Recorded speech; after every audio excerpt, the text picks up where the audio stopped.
हनुमत्पादं ध्यायेत् सर्वविघ्नोपशान्तये। यस्य द्विरदवक्त्राद्याः पारिषद्याः परशतम् विघ्नं निघ्नन्ति सततं विश्वक्सेनं तमाश्रये। व्यासं वसिष्ठनप्तारं शक्तेः पौत्रमकल्मषम् पराशरात्मजं वन्दे शुकतातं तपोनिधिम्। व्यासाय विष्णुरूपाय व्यासरूपाय विष्णवे नमो वै ब्रह्मनिधये वासिष्ठाय नमो नमः। अविकाराय शुद्धाय नित्याय परमात्मने सदैकरूपरूपाय विष्णवे सर्वजिष्णवे। यस्य स्मरणमात्रेण जन्मसंसारबन्धनात् विमुच्यते नमस्तस्मै विष्णवे प्रभविष्णवे। ॐ नमो विष्णवे प्रभविष्णवे। श्रीवैशम्पायन उवाच श्रुत्वा धर्मानशेषेण पावनानि च सर्वशः युधिष्ठिरः शान्तनवं पुनरेवाभ्यभाषत। युधिष्ठिर उवाच किमेकं दैवतं लोके किं वाप्येकं परायणम् सुवन्तः कं कमच्यन्तः प्राप्नुयुर्मानवाः शुभम्। को धर्मः सर्वधर्माणां भवतः परमो मतः किं जपन्मुच्यते जन्तुर्जन्म संसारबन्धनात्। श्रीभीष्म उवाच जगत्प्रभुं देवदेवमनन्तं पुरुषोत्तमम् स्तुवन्नाम सहस्रेण पुरुषः सततोत्थितः। तमेव चार्चयन् नित्यं भक्त्या पुरुषमव्ययम् ध्यायन् सुवन्नमस्यंश्च यजमानस्तमेव च। अनादिनिधनं विष्णुं सर्वलोकमहेश्वरम् लोकाद्रश्यं स्तुवन्नित्यं सर्वदुःखादिगो भवेत्।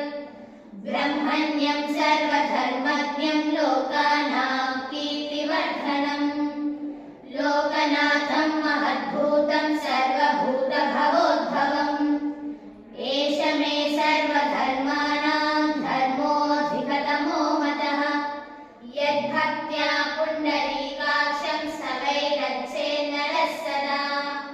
परमं यो महत्तेजः परमं यो महत्तपः परमं यो महद्ब्रह्मा परमं यः परायणम्। पवित्राणां पवित्रं यो मङ्गलानां च मङ्गलम् दैवतं देवतानां च भूतानां यो व्ययः पिता।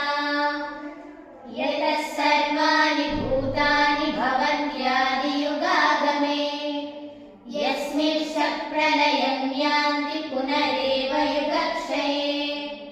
तस्य लोकप्रधानस्य जगन्नाथस्य भूपते विष्णोर्नाम सहस्रं मे शृणु पापभयापहम्। यानि नामानि गौणानि विख्यातानि महात्मनः ऋषिभिः परिगीतानि तानि वक्ष्यामि भूतये। ऋषिर्नाम्नां सहस्रस्य वेदव्यासो महामुनिः छन्दोनुष्टुप् तथा देवो भगवान् देवकीसुतः। अमृतांशूद्भवो बीजं शक्तिर्देवकीनन्दनः त्रिसामा हृदयं तस्य शान्त्यर्थे विनियुज्यते।